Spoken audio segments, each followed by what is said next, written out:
What's going on, YouTube? This is SG1 Sports, and we wrapped up our SEC Spring Tournament yesterday, and now we are going to move forward with our Big Ten Spring Tournament, and this will start tomorrow. Going to reveal the bracket here for you in this video. A lot of people have been asking me about, if I'm going to do the Big Ten or the ACC or the Big 12. I am planning on doing all of the Power 4 conferences, so we're going to do a Big Ten tournament, we're going to do an ACC tournament, and do a Big 12 tournament. And of course, we've started our simulations where we're simulating the entire 2024 season for all the Power 4 teams. And so you're seeing a lot of simulations here on the channel.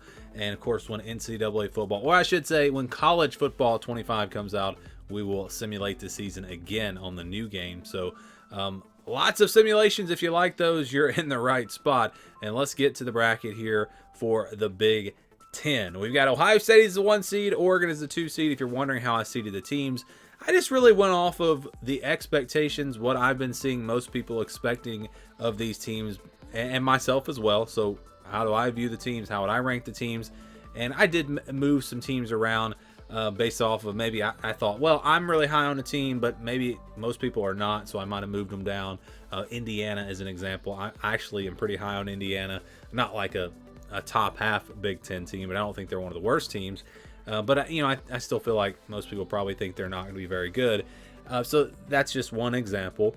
And then I also moved the teams around a little bit so that we didn't have any matchups in the first round that were division games in the past. I know there's no more division in the Big Ten, but just to kind of mix it up a little bit, didn't want to have those games that we see all the time, although you're probably going to see them as we go through the tournament. So with 18 teams, we've got to have a couple of play-in games, and that's going to be Purdue versus Michigan State, and it's going to be Indiana versus Illinois. So these are play-in games. The winner of Purdue Michigan State will play Ohio State.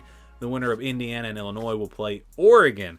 Again, with 18 teams, that's one way you can do it. You could also maybe give the 1 and 2 seeds a bye, but I didn't think that was really fair because I don't think there's a huge separation in these top teams. And you see Michigan not in the top 2.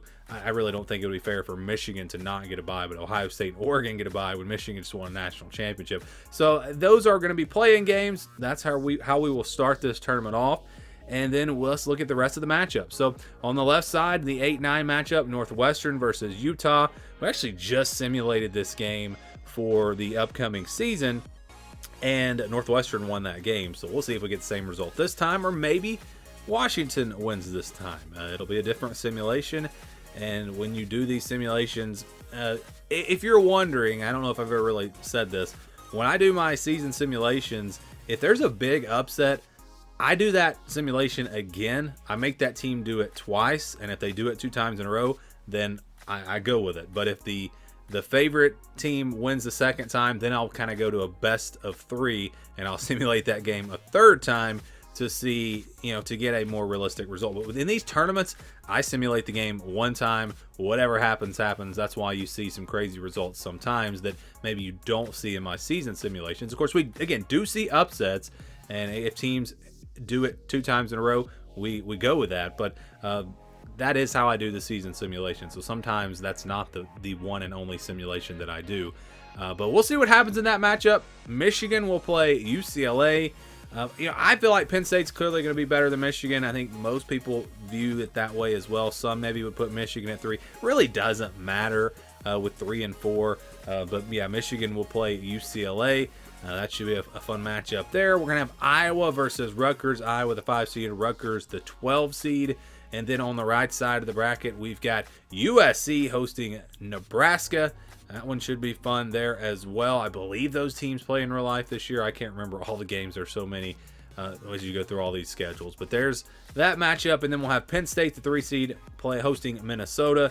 So again, if you flip Michigan and Penn State, it'd be Michigan, Minnesota, Penn State, UCLA. I don't know if there's really much difference in UCLA and Minnesota. So, again, it doesn't really matter too much. And then finally, we've got Wisconsin hosting Maryland. So those are the first round matchups. We'll do 1 game every day. Probably going to keep this in the 5 o'clock Eastern time slot. That's where we did all the SEC tournament games. And then we'll have other simulations before and after that. That could change, but that's the plan as of right now. So give me your predictions I wish I had some way guys could fill out a bracket. I think that would be a lot of fun for everyone to fill out a bracket and see who does the best. But you can just give me your predictions down in the comments, or maybe just your Final Four and who you think is going to win this tournament. But we will kick it off tomorrow with our first play-in game, Purdue versus Michigan State.